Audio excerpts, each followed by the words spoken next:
हम लोग श्रीमद् भागवतम में चित्रकेतु महाराज के प्रसंग में भी श्रवण किए हैं कि जब चित्रकेतु महाराज की 1,00,000 पत्नी थी।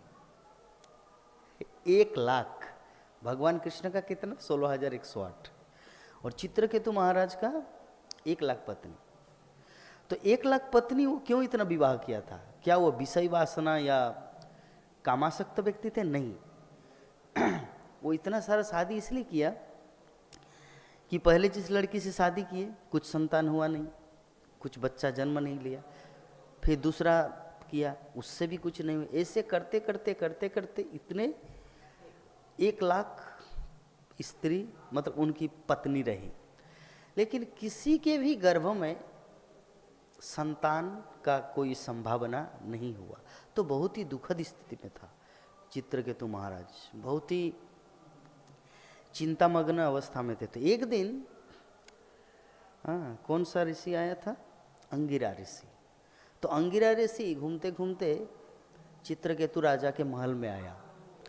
तो आने के बाद बोले, महाराज आपका जो चेहरा देख के मुझे ऐसा लग रहा है किसी व्यक्ति का बहुत सारा धन था और किसी चोर ने लूट लिया, वैसी अवस्था आपके चेहरे में दिखने को मिल रहा है। तो चित्रकेतु महाराज ने बोला कि हे अंगिरा ऋषि, आप तो भगवान के जैसे किसी के भी आत्मा को पढ़ लेते हैं या किसी के भी मन की भावना को उनका चेहरा देख के उनके भूत भविष्य और वर्तमान सब कुछ आप देखने में समर्थवान हैं। तो आपको पता है कि मैं किस कारण दुखी हूँ? तो अंगिरा ऋषि ने कहा, हाँ मुझे तो पता है। फिर भी वो ध्यान के माध्यम से देखा कि हो सकता है इस जीवन में बच्चा नहीं है तो आगे के जीवन में कितना जीवन तक इनका संतान न हो। तो उसके लिए उन्होंने क्या, अपना दिव्य दृष्टि से देखा, आंख बंद करके ध्यान लगाया। तो उन्होंने देखा कि पता नहीं और भी कितने 100 जीवन तक उनका या 7 जीवन तक उनका कोई संतान नहीं है किस्मत में, उनके भाग्य में। तो अंगिरा ऋषि ने सोचा कि अभी मैं इसको अगर डिस्क्लोज कर दूं ये और ज़्यादा दुखी होगा। लेकिन सत्य बात, जो साधु होते हैं वो कोई भी बात को हाइड नहीं करते, छुपाते नहीं, कुछ भी हो वो प्रकट कर देते हैं। तो उन्होंने कहा, महाराज आपके जीवन में, इस जीवन में तो पुत्र है ही नहीं, आगत 100 जीवन तक आपके जीवन में कोई पुत्र संतान नहीं है। जितना बार आप जन्म लेंगे, शादी करेंगे, आपका कोई पुत्र संतान नहीं होगा। इसीलिए ये जो संतान प्राप्ति की जो इच्छा है इसको आप त्याग दीजिए। तो व्यक्ति इतना डिप्रेशन में आ गया, इतना दुखी हो गया, इतना उनका मन चिंतित हो गया, दुश्चिंता से भर गया। तो उन्होंने सोचा कि महाराज आप तो त्रिकालदर्शी है, आप कितने महान महान भक्तों को कितने ऐसे वरदान दिए हैं, एक छोटा सा बच्चा नहीं दे सकते आप जब इतना बड़ा कोई कई ऐसे ऋषि मुनि हैं ब्रह्मांड का निर्माण कर, जैसे हम लोग प्रसंग सुन रहे कर्दम ऋषि का, तो कर्दम ऋषि का कि हवा महल का निर्माण किया, ठीक है, तो आप एक बच्चा नहीं दे सकते? बोले कि नहीं, आपकी किस्मत में है नहीं, परंतु जब आप प्रार्थना किए, मुझे संतुष्ट किए, सेवा करके प्रसन्न किया, तो मैं आपको एक पुत्र की कामना जब आप लेकर आए हैं या आपके मन में ऐसी इच्छा है, परंतु एक चीज़ ध्यान रखिए कि वो आपके जीवन में हर्ष और शोक दोनों का कारण बनेगा। मतलब आपके जीवन में खुशी लेके आएंगे, एट द सेम टाइम वो साथ ही साथ आपके जीवन में एक महान दुख देकर विदा हो जाएंगे संसार से। तो उस समय आप तो ये सेकंड वाला लाइन जो है ना, चित्रकेतु महाराज उतना ध्यान देके सुना नहीं। और पहला वाला जो लाइन है ना कि आपका बच्चा होगा तो हर्ष, लेकिन शोक कैसे होगा वो उतना ध्यान नहीं दिया।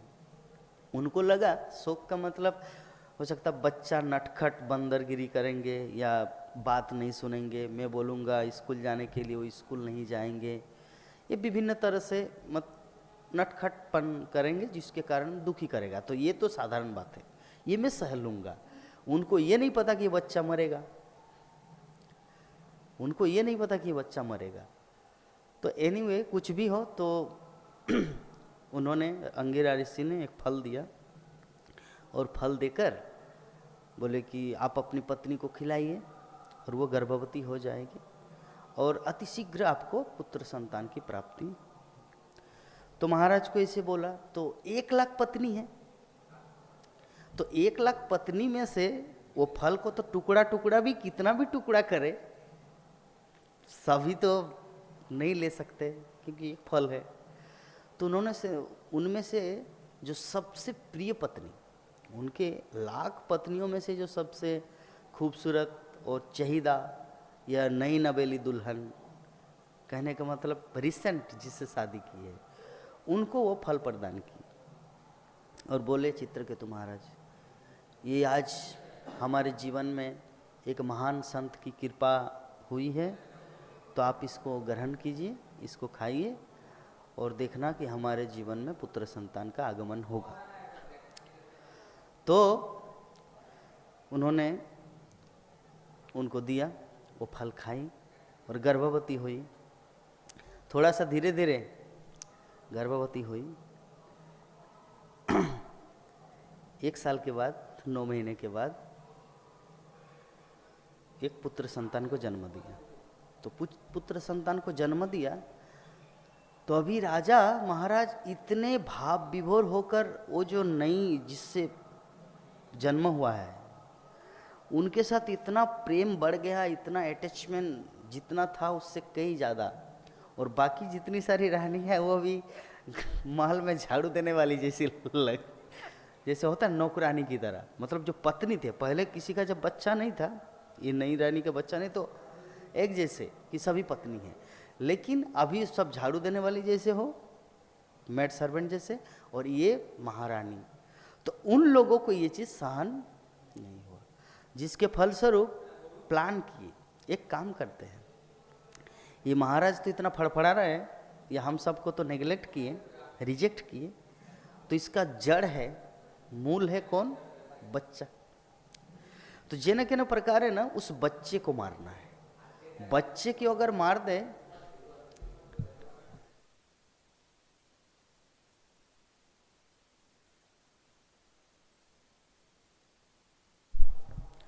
तो जेने के न प्रकार है ना, वो बच्चे को मारना है तो क्या होगा?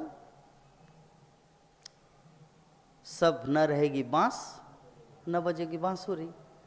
तो इस आधार पर वो लोग प्लान किए और एक लड्डू में जहर डाल दिया और बोले कि बच्चे को खिलाना है। कौन रानी खिलाएंगे? कौन जाएंगे बिल्ली के गले में घंटी बांधना? अगर राजा को पता चला कि ये मेरे बेटे को जहर दिया, तब तो जिंदा गाड़ देंगे, उनको जिंदा काट देंगे, सूली पे चढ़ा देंगे। तो अभी कैसे करेंगे? बिल्ली के गले में कौन घंटी बांधेंगे? तो जो भी है ऐसे करके उनमें से कोई रानी उनको लड्डू खिलाए। लड्डू जैसे खिलाए, बच्चा मर गया। कुछ देर के बाद वो जो दासी होती है, दासी ने देखा रे बच्चा तो एकदम पूरा हड्डी, पूरा लकड़ी जैसा हो चुका है, मर गया। तो चिल्ला के उठे, तो फिर उनकी माँ को बुलाए, लड़के की माँ आए, वो भी चिल्लाए। फिर राजा को ये संवाद सुनाई दिया। फिर राजा इतने शोकग्रस्त हुए कि जैसे वो लगभग मृत प्राय, लगभग मर गए, ऐसी अवस्था।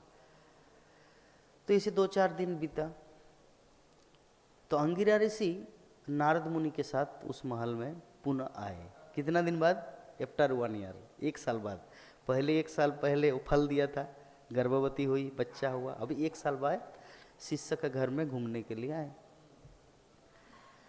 तो देखिए कि कैसा हाल है।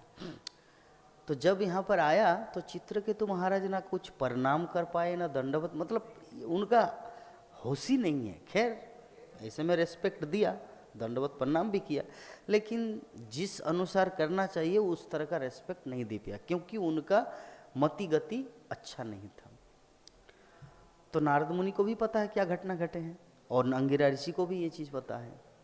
तो फिर भी फॉर्मेलिटी के अनुसार, औपचारिकता बस, अंगिरा ऋषि ने महाराज को पूछा, चित्रकेतु महाराज को, कि महाराज आपका चेहरा, आपका रूप इतना मलिन क्यों हुआ है? आप इतना चिंतित क्यों हो?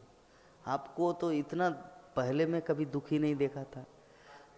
तो चित्रकेतु महाराज ने बोला कि मुनिवर, मैं तो जीवन भर दुखी ही दुखी हूँ, और अभी इतना बड़ा संकट आ चुका है मेरे जीवन में, इससे बड़ा दुख मेरे जीवन में क्या है। तब उनको सब कुछ समझ में आ गया। तो उन्होंने क्या किया, महाराज आप ये व्यर्थ की चिंता कर रहे हैं, ऐसा चिंता एक आत्मज्ञानी व्यक्ति के लिए शोभा नहीं देता। हाँ, एक्चुअली ये जो ज्ञान था नारद मुनि में, अंगिरा ऋषि ये बच्चा होने से पहले ही देने वाले थे। अंगिरा ऋषि इसी उद्देश्य के लिए चित्रकेतु महाराज के घर में आया था, बच्चा होने के पूर्व ही ये ज्ञान देने के लिए आए थे।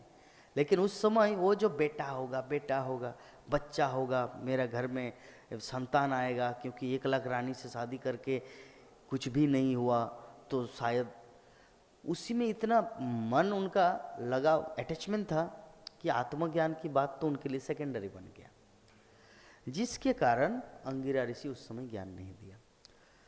तो अभी अंगिरा ऋषि क्या किया, एक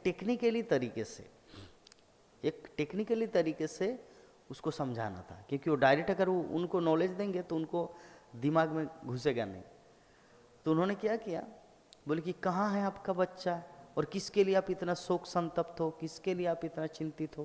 बोले कि मेरा बच्चा मर गया। अच्छा, आपका बच्चा मर गया, तो ठीक है, देखते हैं। तो अंगिरा ऋषि ने बोले कि हे जीव, आप जिस लोक में भी गए हो, आपके माता पिता यहाँ पे रो रहे, इतना चिंतित हो रहे, इतना दुखी है, हाँ, दिन रात आपके लिए रो रहे हैं, और खाना पीना छोड़ दिए, और आप कहाँ चले गए, आपको तो कम से कम इनके लिए थोड़ा सोचना चाहिए। ऐसे करके जीव को बुलाया। जीव उसी शरीर में खड़े हुए, उठ गए, हाँ, सशरीर में जागृत हुआ, और उन्होंने कहा, कौन सा माता, कौन सा पिता। अभी सभी आश्चर्य हो गए, अरे अब तक रो रहे माता पिता, और ये सब फिलोसॉफिकल पॉइंट बता रहे। अंगिरा ऋषि ने बोला कि आपके माता पिता रो रहे हैं, आप आ जाओ, इनको सांत्वना दीजिए। तब वो जीव बोला, कौन सा माता और कौन सा पिता, मैं तो कभी कुत्ते जोनी में था तो मेरा कुत्ता माता पिता था, मैं कभी बिल्ली जोनी में था तो बिल्ली माता पिता था, मैं बंदर जोनी में था बंदर माता पिता था, कबूतर जोनी में तो कबूतर माता पिता थे। तो इस प्रकार हाथी, घोड़ा, बंदर, सिंह, सियार, सभी 84 लाख जीव जोनी में भ्रमण किया, और सब में माता पिता था। अब ये कौन से माता पिता रो रहे हैं, किसके बारे में बोल रहे हैं, अंगिरा ऋषि से कॉन्वर्सेशन कर रहे हो जीव, और ये सुन रहा है उनके माता पिता। अब तक जो रो रहे थे, वो जो रो रहे थे एकदम स्टॉप। जैसे ही वो जीवात्मा अंगिरा ऋषि से ऐसे बात कर रहे, कौन से माता पिता, बंदर वाला या कुत्ता वाला या हाथी वाला या शेर वाला, वो जो है करके जो रो रहे थे एकदम स्टॉप। बाप रे, कौन है ये, ऐसे करके मतलब पूरा देख रहे। देखिए महाराज जी, कभी मैं इस जोनी में था तो उस समय मेरा माता पिता, इस जोनी में था तो उस समय मेरा अलग माता पिता, इस जीवन में था उस समय अलग माता पिता। तो मैं कितने माता पिता मेरे लिए रोते हैं, तो मैं किसके लिए, क्योंकि मेरे कर्मफल के अनुसार जितना दिन मुझे आना था यहाँ पर आए, जितना दिन रहना था रहे, और मेरी आयु अवधि खत्म, मैं चला गया अपने डेस्टिनेशन में, अपने जगह में। तो ऐसे करके उनको समझाया, मतलब ये सब वर्णन किया। अभी ये कॉन्वर्सेशन बहुत देर तक चला, ये जो संवाद बहुत देर तक चला। पूरा फिलोसॉफिकल पॉइंट श्रीमद् भागवतम के 6ठ स्कंद में आता है। तो जब चित्रकेतु महाराज, ये 5वें स्कंद में है, 5वें स्कंद या 6ठ स्कंद, 5वें स्कंद या 6ठ स्कंद में भी अभी याद नहीं आ रहा, जो भी है। तो ये सब जब कॉन्वर्सेशन हुआ, संवाद हुआ, तो उनके माता पिता को चेत हुआ कि भाई, ये जो देहात्म बुद्धि से हम लोग पड़े हुए हैं, ये हमारा रियल आइडेंटिटी नहीं है। ना कोई किसी का बच्चा है, ना कोई किसी की पत्नी है, ना कोई किसी का बाप है, ना कोई किसी का नाना है। ये सब एक ड्रामा है, एक नाटक है, और कुछ नहीं। तो ऐसे करके चित्रकेतु महाराज को समझ में आया। तो उनको जब समझ में आया तो यही इसी को कहा जाता है आत्मज्ञान। तो अर्जुन, ये जो भगवद गीता जो उद्भव हुआ, जैसे अंगिरा ऋषि ने चित्रकेतु महाराज के उनके ज्ञान को आलोकित किया, अज्ञान अंधकार को दूर भगाया, हम अज्ञान तिमिरांधस्य ज्ञानांजन शलाकया, उसी प्रकार अर्जुन के अज्ञान अंधकार को दूर किया भगवान श्री कृष्ण, जो ये भगवद गीता की कक्षा हमारा चल रहा है।